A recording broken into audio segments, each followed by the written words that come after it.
Hello and welcome to Geek News Now. I am Cam of Cam and Focus.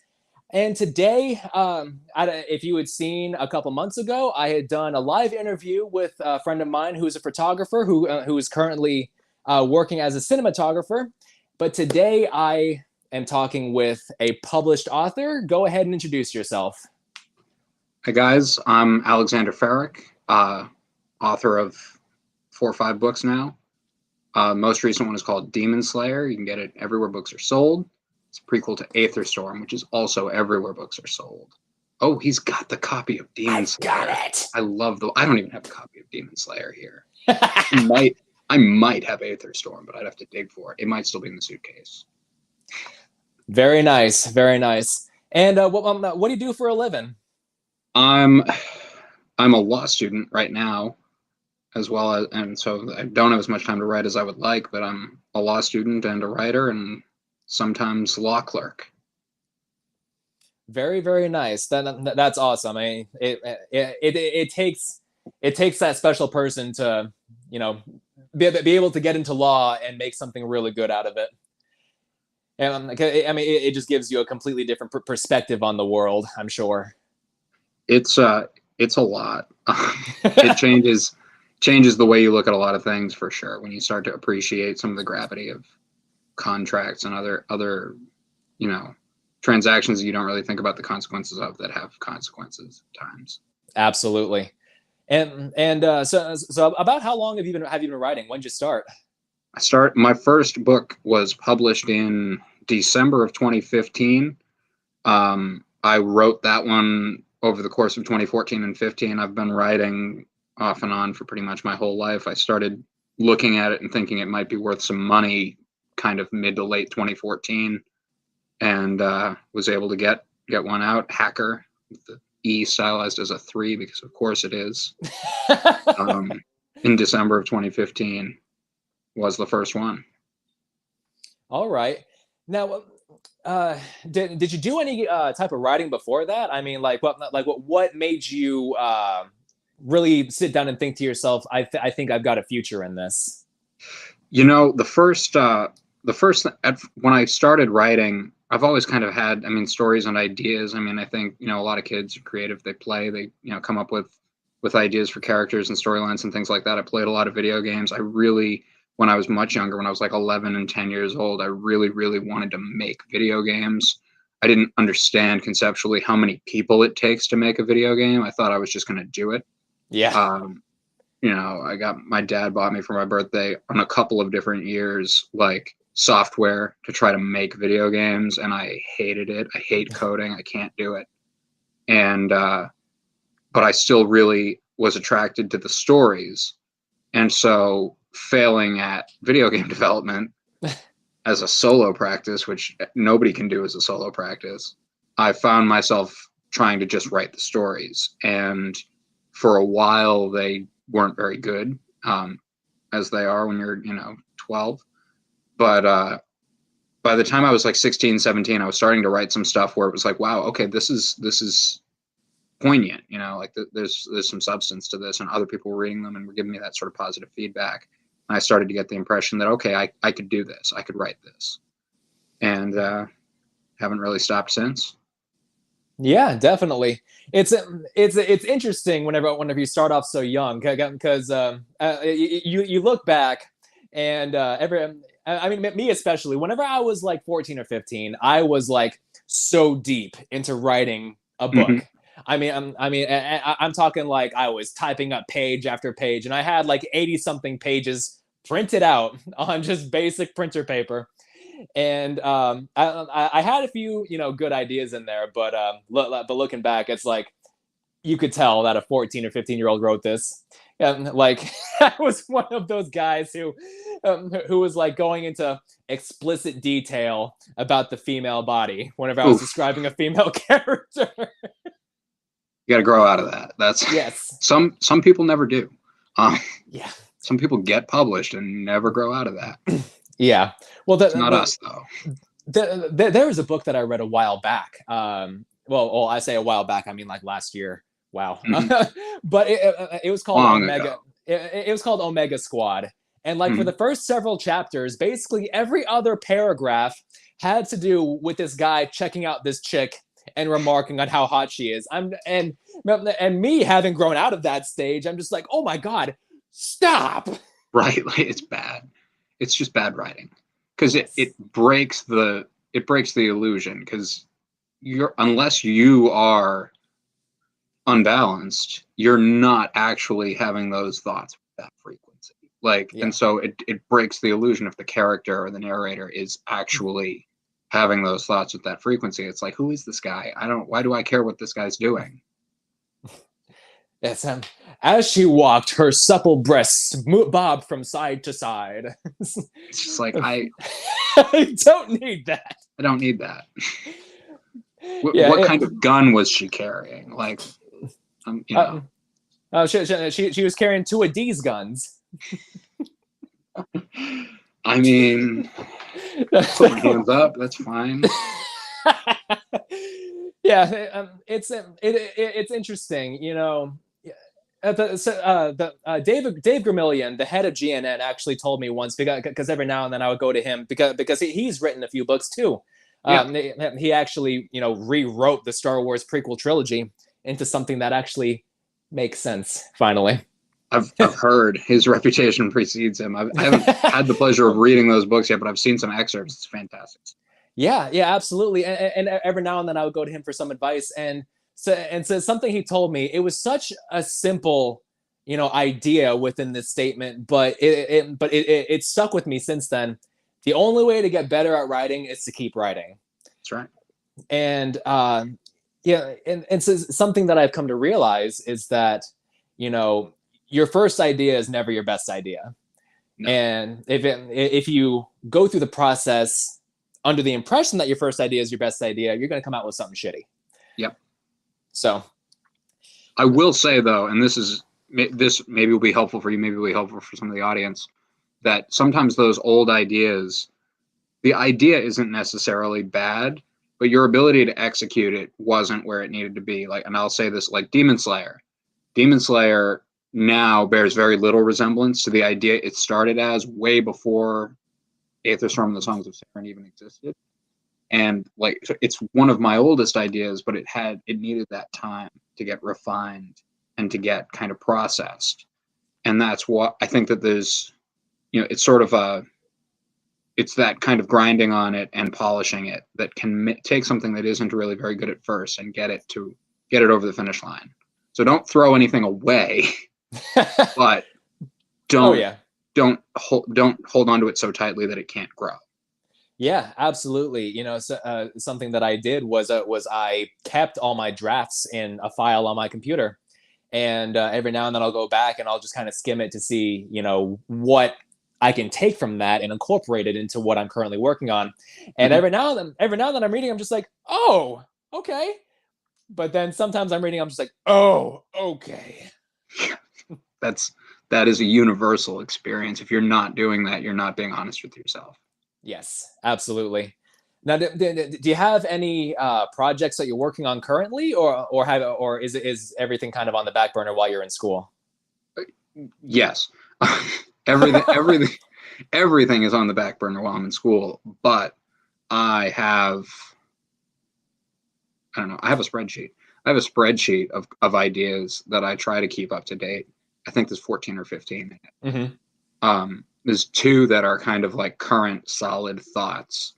One of them, this is interesting. I don't know if you or if the audience is going to relate to this necessarily, but on campus here, we have little like food delivery robots, and they're almost completely automated. I think somebody watches them on a monitor in case they get stuck, but they have like sensors so they can't hit people. So if they sense something, they stop and they wait. And I saw, and this was like right before COVID, we had just gotten these robots. They deliver food. They're cute. They drive around. Starship is the brand of the robot. Plug the robots. They don't pay me. They got stuck. There was like 4 of them in a little gaggle of robots, and they couldn't move because each robot had another robot in its sensor. They were stuck. And I watched. I'm waiting for a bus, and I'm just watching these robots, and they're stuck.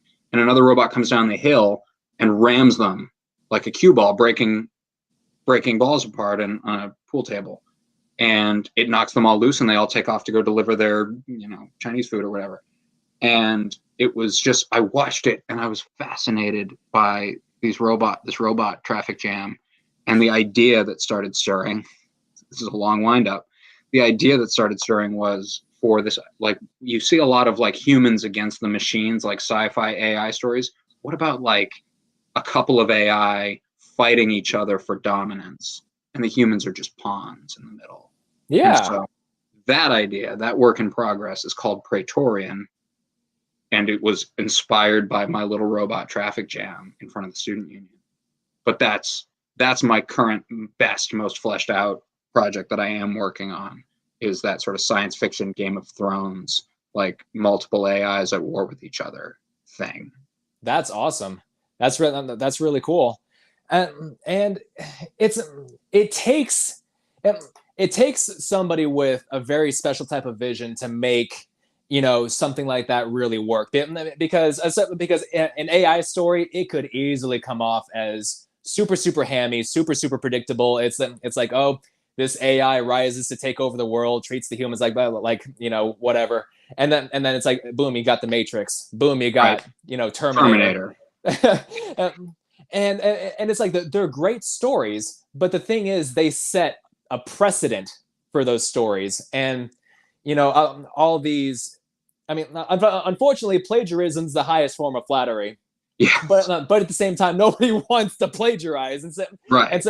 And so it's like, how do you take this idea and transform it into something that is not only fresh but thought provoking? Right. Because with an AI story, I mean, there's always that age old question: what does it mean to be human? So right. you could take that idea and flip it around and be like, what does it mean to be a machine? Mm-hmm. And I play with that a little, because we're just gonna lay it out here. It's not published yet, so if somebody can write it faster than I can, you're welcome to it. Yes, please keep talking. You've got it. It's got like this it's very edgy, altered carbon, just pure human protagonist who's like the only 100% human in the story. And you've got these other humans who have accepted like this sort of hybrid status where the AI has got chips in their heads and they're linked up to the AI, and they keep this organic alive because there's certain things that organics just do better, like art or certain kinds of creative warfare, which is what the protagonist is good at. And so you've got this situation where you've got robots, you've got hybrids, and you've got one human. And there's like this obsolete old robot character that fought in the last war with the human. And even though that's a robot, and the next character over is a hybrid, you're a battle buddy. Like, the robot is more human to the human character than the hybrid is, because he doesn't know the hybrid. And it plays with that dynamic where it's like, yeah, that's 100% robot, but he saved my life, so he matters. And so I've really been enjoying playing with that dynamic, and someday you'll read it. Absolutely. It's great to build this dichotomy around a character relationship that it's so easy to simplify and call it good. Yeah. It's there's so many aspects, especially when it comes to man versus machine. It's more than just I think you don't. Right. It's like Isaac Asimov said, there's always ghosts in the machine. Right. And there's weirdness. There's weirdness everywhere, I think. I think it was a meme. Odd number of my books were actually inspired by memes, but we don't have to talk about it. But we don't have a couch for me to lie down on to do that one. But one of them was like, like people that don't really work with technology are like, oh yeah, I have a smart house and a smart air conditioner and a smart fridge. And it's like people that work in computer science, like, I have one computer from 1987. It's not connected to the internet, and I keep a gun under my pillow to shoot it if it makes an unexpected noise. And like, that's the way comm-sci people view technology versus the way versus the way laymen view it. And by the way, Isaac Asimov was a pioneer of science in addition to science fiction. Absolutely. I have another work in progress where I was reading about twin planets because I was just going to set something on a set of twin planets that orbit each other. And I'm reading like a Wikipedia page about twin planets because Wikipedia is a good source, and like find like Asimov's theorem about the physics of the way these planets work. And it was Isaac Asimov, the sci-fi writer, who actually had like this physics theorem that is it's accepted science about the orbits of planets. And I was like, oh, that's Isaac Asimov. And it is.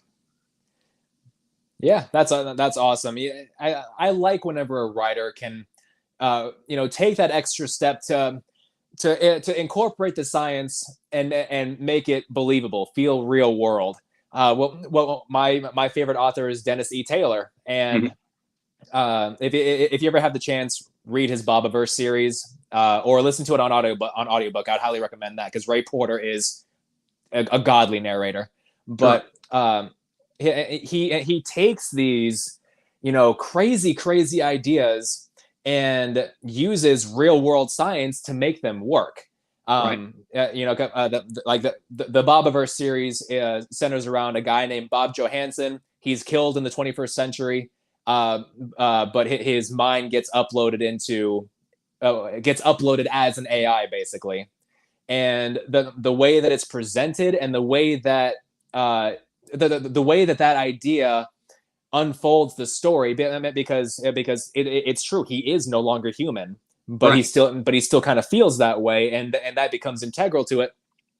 It's so great. I mean, what my favorite book right now is Project Hail Mary, by Andy Weir. Fantastic book.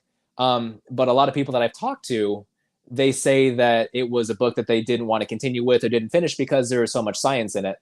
And I get that, but at the same time, whenever the science itself is what drives the plot, right, and the author takes those steps to make the science accessible to people who might not be too familiar with it, that's something special. I agree completely. In fact, shameless plug, Aetherstorm, which is out everywhere books are sold.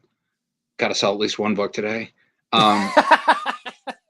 In Aetherstorm, one of the plot points, and it's kind of just touched on in passing, is these vines that emit light they've been enchanted, and it talks about the elven magic that makes them glow.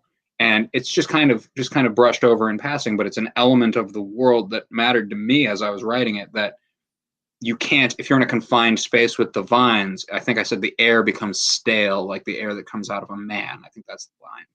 And that's because the magic just reversed the photosynthesis process. So now their metabolism is different. They're not emitting oxygen anymore. Those vines are emitting carbon dioxide. Well, the dwarf delivering the line, or whoever, doesn't know what carbon dioxide is, but the physics are still real. Those vines aren't emitting oxygen anymore. And it's a part of the world. It's a part of the way magic works in that world, is that it needs to still be believable.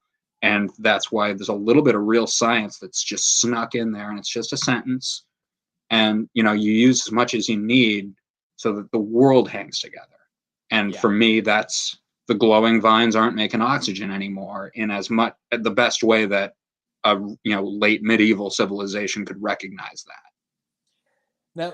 Now, on the topic of the magic that's present within Aetherstorm and Demon Hunter, so building a solid magic system is something a lot of writers struggle with. Because there's soft world building and there's hard world building, and depending on the story you want to tell, you kind of have to find that balance between the two.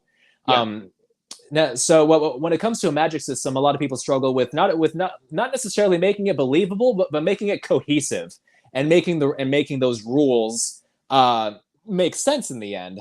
So what is your what's your method to approaching building a magic system? Mine is, and it's funny because I remember as I was writing Aetherstorm, as I was even just outlining Aetherstorm, I had this struggle. I was thinking about, do you want the hard one? Do you want the soft one? I was deep in the bowels of Reddit's sci-fi writer subgroup, asking made a post, it's probably still up there, asking the question, like, do you guys mind like a squishy magic system? Not quite hard, not quite soft, kind of in the middle, squishy system. And the overwhelming response was yes, absolutely, give us the squishy system. Because if your hard systems that are kind of very, like, if you know how much mana you have, it's like, okay, I like Final Fantasy 2. I know you do too. You don't need necessarily to know how many MP the character has left in the book, unless you're writing like a, what's it called, a lit RPG, where it actually is like a Sword Art Online book where actually they have MP. That's a character feature. Yeah. That's not what I'm writing. That's not what I'm reading. And at the same time, if it's too soft, if it's too hand wavy, if it's too, and then they use magic and save the day, that's not compelling fiction. So I think the balance, for me, the balance in the system is the balance in the story. It's very much about making sure that your reader doesn't get grossed out in either direction. If you like it, they're probably going to like it. If you read it back with fresh eyes after maybe give it a couple of days, maybe give it a couple of months, come back, read it. Does it feel right? That's always the best advice, whether it's magic or whether it's a plot point or whether it's a character, whether it's dialogue. You have to like it first. And as far as magic systems go, I think that, you want the rules to be hard enough, and you want there to be some consequences. In Aetherstorm and Demon Slayer, there's a lot of explicit discussion in the dialogue about how magic has consequences. Everything, it's again grounded in physics. Every action has an equal and opposite reaction. And so I personally tried to take a lot out of real world science in terms of the way magic works. And the logic is, well, magic is a part of this world. So however physics works, however science works, the magic has to interact with that in the way that it would if it were real, right? It's suppositional. It's, if I cast a spell that made fire, the fire still probably needs fuel. And if it's not burning wood, then it's probably burning me or my soul or something. And so you need that just that little bit, that there's nothing for nothing, nothing's free. So if you can create a cost that's believable, create consequences that are believable, first of all, it makes for compelling storytelling, because now there's stakes. Yes. Now I'm solving a problem, and I might create a bigger problem, and that feels real, right? I'm going to go, like, there's a scene in Aetherstorm. I'm going to use magic to go into this prisoner's mind so that I don't have to interrogate them. I can go take the secret out of their mind, right? Okay, but now you have this intimate knowledge of this person. You've been in there. Maybe you feel bad for them now, because now you know what motivates them. Maybe they can manipulate you now. And that happens. Spoiler alert. But that's like that. The system is, there is no system. The system is, your magic is part of your world. It has to make sense like anything else in the world. And if you make it costly to use, then people will think twice about using it. You won't have Mary Sue-isms, or you'll be less prone to being accused of it. And you're going to give yourself some great hooks for plots that maybe you didn't think about. It's like, hey, what are the consequences of this? And sometimes they're better than even where you were trying to go in the first place. Yeah, definitely. I've seen a lot of writers before. They get so hung up on the magic system. They've got this vast world that they've created, these characters with all these compelling backstories. But when it comes to the magic system, suddenly there's a wrench in the gears. I've seen a lot of people who have built magic systems that are so strictly structured that it's not magic anymore. It doesn't feel like magic. No, it feels like politics almost, and in some cases that can work, but that politicism doesn't become part of the story. It just becomes part of this thing. And whenever you have something that's so rigidly structured, if you're writing a protagonist that has to get stronger in magic to overcome this big bad evil, once he reaches that plateau, but like, what limit is there left for him to break? Mm-hmm. I like the approach that you take with it. Incorporating real sciences into it, incorporating not just physical consequences, but I mean just consequences in general.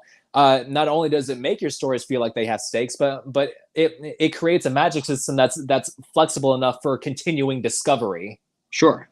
And also, and you've touched on it, and this is a beautiful thing actually, is I think a lot of people, when they start to write, especially when they start to write fantasy, they get very deep into the world building, and I get it, it's fun. But there's a danger to getting too detailed in your world building because your characters probably don't know everything. Right. So if it doesn't make sense in the narrative for the character to know, and then you don't have time, and you probably don't have time to narrate it. And if you're narrating that much detail, you're going to lose people. I love to do exposition through characters. This is a pro tip, a hack. One of the protagonists of Aetherstorm is called Luca.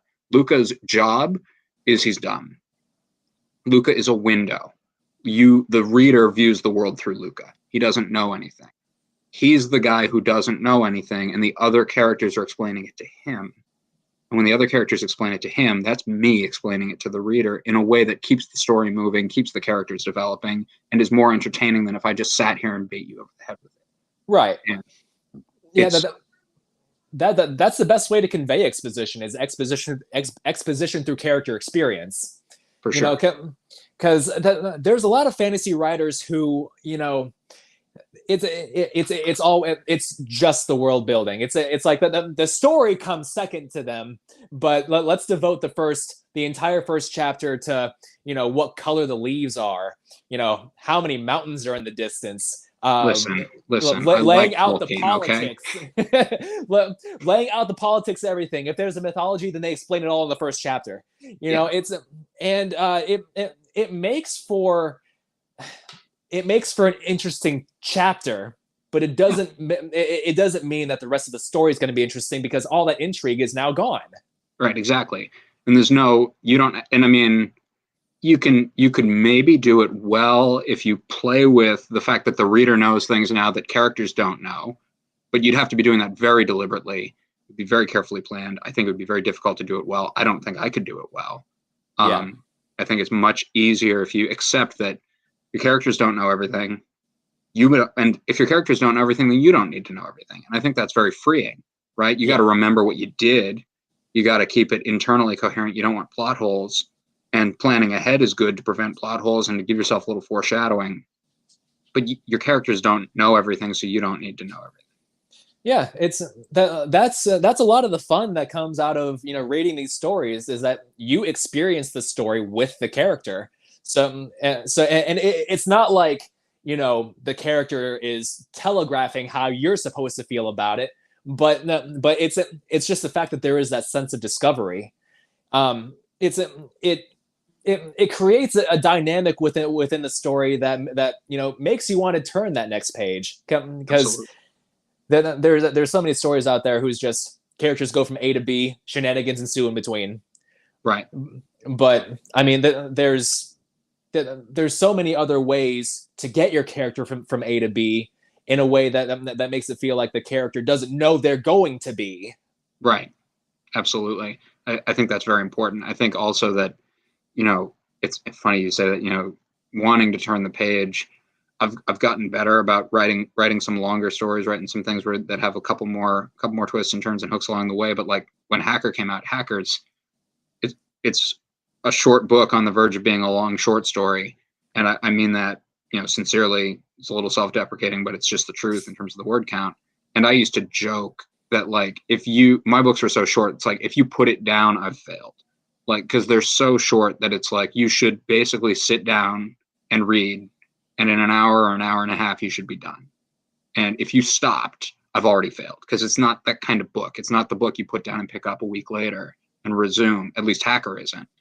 Aetherstorm, Demon Slayer, we're getting longer. We're getting better. Starting to get into some C.S. Lewis numbers. We're not in Tolkien numbers, but we're in C.S. Lewis numbers, But, and so I think it's important, though, because it's like, if you want to put the book down, your writer's not doing a very good job. And even though now I'm writing books, so you probably shouldn't read them in one sitting, you probably could. just be, it'd be a exciting afternoon and you'd be done. And I think that remains the goal, even as books get longer, even as you reach the point where you're writing, maybe you write The Lord of the Rings and it's 1,000 words, or it's, not 1,000 words, it's 1,000 pages. And obviously can't be read in a single sitting, at least not safely. But we binge watch shows. We can binge read books. If you're writing really, really well, there's that just one more page, just one more chapter. If you don't have them hooked like that, you're not doing it yet. And sometimes it's hard to do, but I think that's important. And I think getting lost in a magic system, getting lost in world building, that's a great way to make a reader very comfortable putting your book down. And sometimes when you put a book down, you don't pick it up. And I never want that to happen. Yeah, definitely. Now, when it comes to creating your characters, obviously you want these characters to feel like real people. You want them to have, legitimate experience, real character drama. How do you how do you approach creating that? I think that's a fantastic question. I think for me, a lot of it is trying to make sure I've got we have people in the chat. Hold on. Yeah, we got David Furr and Allison Harbin. All right. That's fantastic. David Furr said hello there. So, of course, the only acceptable response is General Kenobi. Of course. Oh, God. All right. I apologize. I saw the bubble over there and it distracted me. I have a little ADHD. Characters. I think the biggest thing when you're creating a character is you got to remember why they're there, right? So for me, character motivation right up front is important. Like, again, spoiler alert, Aetherstorm, I think the second thing I did was kill a mentor, right? Dead mentor is a great motivator. Well, and it's cliche, and I know it's cliche. I'm self-aware about it. I did it. I got it out of the way. Everybody's going, now you know why everybody's is there, right? If it's well executed, a cliche isn't necessarily a bad. So once you know why the character's there, then it becomes a little easier to know what they're probably going to do next. And so then, and you don't need a degree in psychology in this. I've taken a couple of psychology classes, so I'm able to, kind of pick apart some of it, but you don't need that. People, friends. You've got the friend who's a hothead who's going to rush into danger. You've got the friend who is kind of cool and laid back. You've got the friend who's smart and analyzes everything. That's all you've got. All your characters are is a bunch of friends, or not, but they're people. And so sometimes the first thing to do is to just take a character and say, okay, well, what just happened to them? And what would I do as a starting point?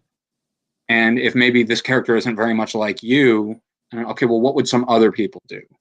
And just start to explore it. And usually by the time I'm writing, that's the other thing, is prep time is important, right? Authors are like Batman. It's about prep time. So for me, by the time I'm writing, I know who these characters are, right? I know exactly what they're going to do. They're people. And so taking your time to think about it and to imagine some scenes in your head, let it play. If you're on the bus, if you're on the train, if you're on the toilet, think about it. You know what I mean? I never stop running scenes in my head. I'm in class, sometimes have to kind of shake myself to listen to a lecture instead of being like watching a movie that's going to be a book that might hopefully someday be a movie again in my head. And so that's why it becomes very important to just have seen it beforehand. If you're trying to figure out what's going to happen next while you're writing, you're probably not going to get very far. So the first thing I like to do is to have sort of seen it already. And then from there, it gets a lot easier to just like, okay, well, I know this character. This character's dumb and he's a hothead. He's been offended. He's going to go punch that guy in the face, right? And then, well, now you've got to fight. And then now you're going to be writing for a few pages before you have to ask yourself what's going to happen next again. But I think that's the key, is planning makes them believable. And it's interesting because people might be inclined to think that spontaneity is good for believability. All the best spontaneous things I ever did in real life and in fiction were planned. The more you plan, the more you prepare. This is why like improv groups practice, because it's easier to improvise if you've got some material to pull from. And that's why I think, and we talked about this, I think, before the interview started. The best way to get better at writing is to keep writing. The best way to know what your characters are going to do and to make your characters believable is to spend a lot of time thinking about them. And there's really just no substitute for that, in my opinion. Yeah, definitely. It's and I feel the same way about film as I feel about books. The action is fun. A well shot film is nice to look at, but what keeps me coming back is the character drama. That's why a lot of the Marvel films have kind of fallen off with me lately. I mean, they're fun, they're enjoyable, but the ones that keep me coming back, like Captain America: The Winter Soldier, Infinity War, and Endgame. I mean, those. I mean, of course, they're all directed by the Russos. Those films keep me coming back because I get the characters, and even though I've seen those films before, that the drama still makes me tense. Right. It still makes me worry for them, and that's something that I think a lot of writers tend to struggle with sometimes, is creating believable character drama. You because there was a book that I listened to recently. It's called Valise, and it's basically about this. It's one of those books where a human falls in love with a non-human, and the butting of heads that comes from that. Right. But it just didn't feel. Nothing about it felt organic, because all the dialogue was so contrived, and so it felt like every chapter was just an extra hit from the jackhammer trying to get its way towards why they wanted to tell that story in the first place, which was the big blossoming romance. But they didn't quite know how to balance the drama of okay, well, this is something that's not quite socially accepted, so what comes from that? Right. It was just a bunch of character argues, something politics, character argues, and it's just no good. It's like it's very much like magic. It's sort of like there need to be consequences. The consequences need to feel real. It's interesting. I listened to an interview once. It was Brennan Lee Mulligan talking about Dungeons and Dragons. He's people who know he's a dungeon master. He has a couple of different web series, including Dimension 20. He was talking about when you're a DM, and this is for a table full of players that are and affect your characters. You want to give them real consequences, right? And that's what makes the game fun. And sometimes that means they did something that was stupid, so somebody's going to die. Maybe it's an NPC, maybe it's not a player at the table, but death is a very real consequence. And I think that's obviously D&D and books are a little different, but there's that same sort of, if you're the author, you're the DM and you're all the characters, So there still need to be consequences. Characters still need to feel real, and it all needs to hang together. And if it doesn't feel like it could happen in real life, then you've lost people. And maybe magic can't happen in real life, but okay, suppose magic can happen. Suppose everybody knows it can happen, or they don't, depending on the plot. Are they reacting to it in a way that makes sense in the world? It needs to, the only rule is whatever rules you make in your world. And one of them is that characters are people, and they're going to react the way people react. And sometimes that's logical, and sometimes it's not. And you just want to make sure you're explaining why. And if you're explaining why, you're fine. Is there anything that you find more challenging about the writing process in general? Are there any particular aspects of the process that you really get hung up on sometimes, and it becomes a hurdle that's a little difficult to overcome? I think that mine is kind of almost a meta critique of myself. I don't do a lot of like really deep, rich visual descriptions. And part of it is that I kind of write the way I read. I'm a skimmer. And so I don't like, there's certain, like those passages of books that are like that deep dive of like the sunset over the mountains. It's like, yeah, that's really great. My eyes have glazed over. I'm looking for dialogue. I'm looking for characters. Yeah, that's a fantastic world. I love it. If I wanted to see a sunset, I have a window, and so I don't really write them. And a lot of people really enjoy reading them. I've observed it in my own writing as kind of like I have no idea what this character looks like. or I do, or I've made an effort to describe them, but it's, it's quick, it's fast. And I think that's something I struggle with, the descriptions, and some of it is just, what do you pay attention to when you're reading? What do you pay attention to in fiction? What do you pay attention to in real life? At the end of the day, as a writer, you're kind of always yourself, and wherever you go, there you are. So, being self-aware about it, I think, is important. That's my weakness. I know I have a friend of mine, very much, a little like you, who has sent me some drafts and stuff, and he loves descriptions. His descriptions are vivid, they're visceral, and he knows it's a strength, and he plays to it. And it's like, I love that. That's not me. Good for you, though.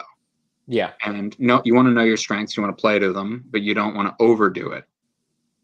Is, I think, an important takeaway from that. That's not the question you asked. That's right. No, it's totally fine. Now, and descriptions are something that can be a little overbearing sometimes, or something that the writers can make overbearing. Typically, whenever I'm writing a description, I like to, state what's being seen, and then one or two descriptive sentences about it. Like, I'll go back to your sunset over the mountains idea. The sun was setting behind the mountains, and it ignited the sky into a cacophony of color, and then move on. Yeah. I've seen books where, like, the writer will take a sunset, sunsetting behind a mountain, and make a whole paragraph about it. And it's like you said, once that starts, my eyes glaze over, and I'm done. Yeah, and that is very much kind of, I recognize that there's value in it. There's people that love it. There's people that pick up fantasy because they just really, really, really want that detail. I'm not that guy. If that's what you want fantasy for, I recommend Tolkien. I don't recommend Ferrick. The entire first chapter of The Hobbit is describing hobbits. Yeah, it's like, okay, we get it. They're short. Thank you. They're short. They love to eat and smoke. And it's like mood, like I'd hang out with them, but I wouldn't be describing them while I was hanging out with them. And I just, but that's me. That's something I struggle with. It's something I work on. You want to make sure because you can lose a reader by being overly descriptive, and you can lose a reader by not being descriptive enough. I mean, there's people that they need you to tell them, my dad is one of my first beta readers, and it's always like, what does this guy look like? I don't get it. And it's like, I should tell you what he looks like. That might help. Yeah, you've got the vision in your head, but it's translating it to paper. Exactly. There's a lot of ways to present a character description, and honestly, it's such a cliche. I'm incorporating it into my book because it's so easy. But have your character look in a mirror. Describe what the character's seeing. That is how I introduced the protagonist of Hacker. First book, first character. That's it. Looks in the mirror. Gets up and looks in the mirror. It's like chapter 1. That's it. Yeah. It works. My other favorite, and this is where you can break that a little. I have a short story on Amazon only. I think it's an ebook only. It's $1. Go get it. It's called The Throne. It's one of the first things I wrote. It's actually older than Hacker, but I released it later. And it's one where this is a very short story. And I was playing with having the narrator kind of messy. The narrator kind of is having some fun as he's telling the story. It feels like you're at a campfire, and this is the narrator is a character, even though it's not a first person story. It's a little inspired by Into the Woods, where it's like the narrator is very biased. And I actually have the narrator forget the name of a character. It didn't matter anyway. And it's just like, but the reader knows that character doesn't matter because the narrator doesn't even know his name. And it's like, sometimes some rules can be broken, and you just want to make sure you do it well. Yeah, definitely. It's not enough to just break the rules. You have to present that rule break in a way that's not necessarily relevant to the story itself, but relevant to how you want your readers to engage with the story. Absolutely. And that's something that I like about Project Hail Mary. That the book is told entirely in first person, but it switches between present tense and past tense depending on what's going through the mind of the protagonist. Mhm. And and I've almost never I don't think I've ever seen another book do that. And it's definitely a rule break. Well, Sure. I wouldn't say a rule break, but definitely a bend. It's And like it's one of those things where if you took that book to like a creative writing workshop in a college class where you're supposed to be learning how to do this, they'd tell you to stop doing that. Like they would tell yeah, you shouldn't do it. And if you're not doing it well, then maybe they're right. But if you're doing it well, then you're doing it well. You know, yeah. Shakespeare wouldn't survive one of those workshops. Sort of like, if it's good, then it's good. Yeah, I mean, especially nowadays, because the first thing that people would say is, "Wait a minute, how old are they?" Right. That's true, but we're not here to cancel Shakespeare. That's in the next video. Oh yeah. Tune in. Stay tuned where we break down all the reasons why Shakespeare is problematic. Yes. Now, Some of them legitimate. don't worry, someone somewhere has compiled a list. I'm sure it's been done. I'm sure they're on it. Now, what do you find to be the most exciting aspect of approaching? I mean, approaching not only a new story, but a story that you're already in the process of unfolding. What keeps you coming back to the proverbial pencil? To me, a lot of times, and this is interesting, and maybe this is helpful. I'm usually writing what I wish I could read, but I can't find it. I'm also a musician. My band is called The Whales. Shameless plug. Go look them up. I play music that I want to hear, but I can't find, or I've found it and I've heard it, and it's like, okay, there's 4 songs that sound like this, and I've beat them all to death. And now I want to play one that sounds kind of like that, but a little different. And I think that's ultimately, and it was music advice. I think it was Tony Iommi of Black Sabbath. I could be lying. I forget who it was. It was some classic rock guitar player saying, you should be playing what you want to hear. Don't worry about anybody else. Play what you want to hear first. Chances are somebody else wants to hear it too. And I think writing is very much the same way. I'm writing what I want to read, but I can't find it. Or, I'm writing the story of the video game I wish I could play that just doesn't exist yet. And if you keep writing it long enough, eventually it'll exist. And then somebody else won't have to look for it. And so in that way, it's very self-serving. But I've found that there's at least a few people that also want those stories that I wanted. And, if one of them does, then I've succeeded. Definitely. Now, who are some of your favorite writers? Who do you draw the most inspiration from? I'm a huge kind of stylistically, even though I probably don't sound that much like him. I love Christopher Paolini in the Aragon series. I'm ashamed to admit I skipped Aragon. Started at Eldest. I read the synopsis. Dare you? Yeah, I read the synopsis of Aragon at the beginning of Eldest. I took the AR test. I got a 100. So apparently I got it. But I read Eldest. Eldest.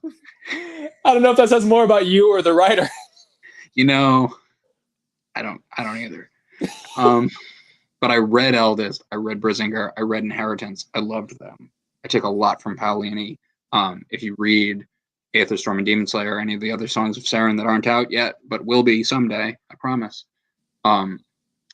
You'll find that like a lot of like my elves and my dwarves, I don't know how closely they resemble Tolkien's elves and dwarves, but they very, very closely resemble Paolini's elves and dwarves. The demons in Aetherstorm and Demon Slayer very, very closely resemble the shades in the Aragon series, and this idea of a demon slayer, which is the sort of central theme of Demon Slayer, at least, is pretty much directly lifted from the idea of a shade slayer from the Aragon series. And so I think that's, I think it was, I'm stealing the expression from whoever originally said it, but it was that talent borrows and genius steals. I forget it. It was Oscar Wilde, I think. I don't remember. I stole it. But I think that I little self-flattery there, I guess. But I think that that's sort of the key is, for me, it's Paolini. Paolini got me into high fantasy. Tolkien didn't really get me into high fantasy. I've tried to read Tolkien, but again, you get to the descriptions, my eyes glaze over. I appreciate historically what Tolkien did for the genre, but I don't read him that much. I read The Hobbit all the way through. Yeah, so did I. I didn't read any other Tolkien all the way through. I read The Hobbit. I think I read it because my mom made me. To be honest with you, but I read The Hobbit and I read The Two Towers and Return of the King, and yeah, I mean, Tolkien, great writer. I love what he did for literature in general. But man, his books are a chore to read sometimes. It's work. It's written in almost exactly the same literary style as the Bible. And I'm a Christian, but that's not a compliment. It's sort of like, it's hard to read, and that's that's why for me, big fan of Paolini. I haven't read Sleep in a Sea of Stars. I haven't heard good things. I'm worried. But I'm a big Paolini fan for The Inheritance Cycle. Big C.S. Lewis fan, big Narnia fan.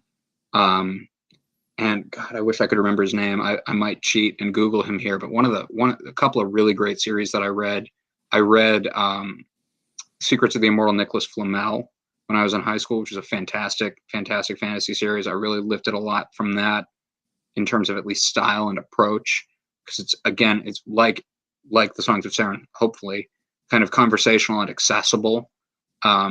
And I also really, really like, there was one called the Bartimaeus trilogy that I also, again, read in high school, where Bartimaeus is like a demon, and it has these alternating perspectives between this magician in London and the demon that he summoned.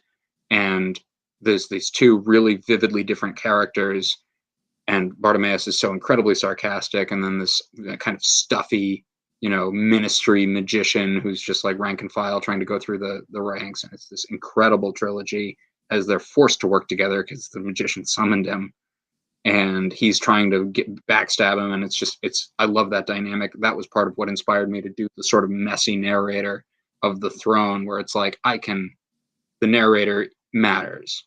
And I'm usually kind of trying to go right up the middle of the strike zone with my narration, but it's good to be aware of your voice as a narrator and to make sure that you're sending the message you want to send, Yeah, absolutely. Now, if obviously the artist is their own worst critic. Absolutely. If you were able to go back, well, I mean, technically you could if you wanted to, but if you were to rewrite any of your books, knowing what you know now, and like what book would that be, and what would you change? That's a good question. I think the one that I would really wish I could get another crack at is the Crystal Helix, which is my space opera, my Star Wars. It's got a 5-star review average on Amazon for the 6 people that read it or whatever. Batting 1,000 on 6 people. But for me, like, that book was originally meant to be a trilogy. And what ended up happening is I wrote what actually is the middle of the book as book 1. And it was, about the same length of Hacker. It's like a really long short story. It's not a book. And then I'm like, okay, well, I'll come back to this. And I wrote the prequel, which is now the first part of that book. And it was even shorter. And I wrote the conclusion of the trilogy, and it was a little longer than the first part. But I mean, so it's like you put all 3 of them together, you got a book. And it's not a long book. And I feel like that's the one, it's almost the one that got away. It's like, I look at that story and I regret, he's got it. God. I think you're one of my 5-star reviews. But you're one of the 6. God. I also if you'll bring it back up, I hate that cover.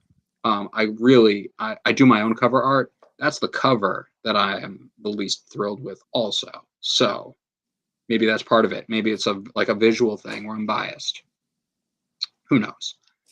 That's one where it's like that should have been a trilogy. I could have been more descriptions, could have been maybe another plot hook here or there, a side quest, if you will. I could have dragged that out. That should have been a trilogy. And I've gotten that feedback on everybody who's ever read one of my books came back and said, like, dude, like, why isn't this longer? You know, why isn't this like this? There's so much here. Like Demon Slayer. Somebody read Demon Slayer. They came back. They were like, this could have been a series on its own. Like this is part of a series. Like there's so much happening. If you had just like really deep dived into this, it could be a series. And it's like, well, you know, I would have read the Spark Notes of that series. So I wrote the Spark Notes of that series because I'm writing what I want to read. And, you know, that's the pace that works for me. But Crystal Helix is one where I'd like to go back. I feel like that there could have been more done there. Yeah, definitely. I like reading the work of, you know, the authors who are like, you know, up and coming. Well, I say up and coming. Some of them don't kind of make it past the up, but we're coming. Slower than others, but we're coming. Yeah, exactly. And it's interesting to see, you know, how their writing styles evolve over time. Sure.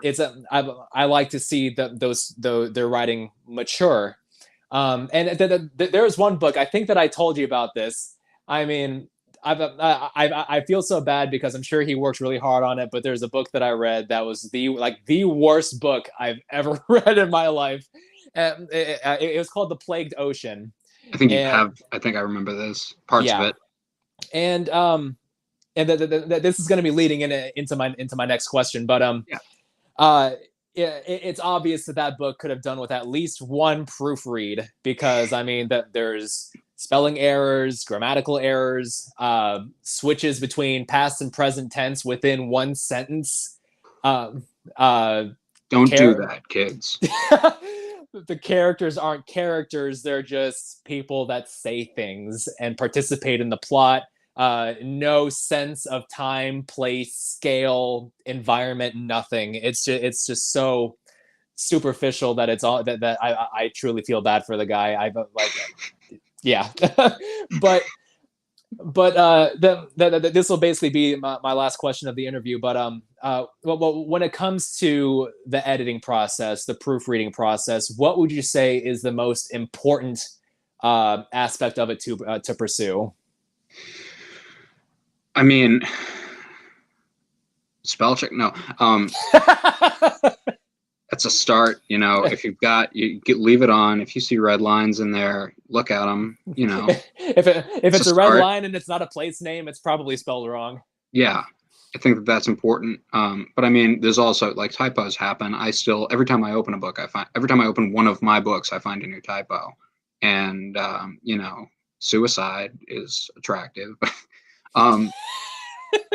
Like there's no way out when you open your book out that's in print that you've sold to people, that you've recommended to people, and they've told you you've bought it, you've signed it for them. You open it up, and the first word you see is like the wrong to, or the wrong there. It's like, I promise I'm literate.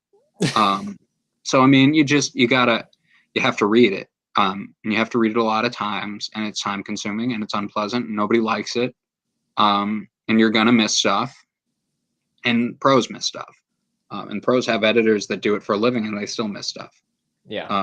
I mean, I think rule number one is, you know, suicide joke notwithstanding, you gotta go easy on yourself a little bit, but don't go so easy on yourself that you release something that's unfinished.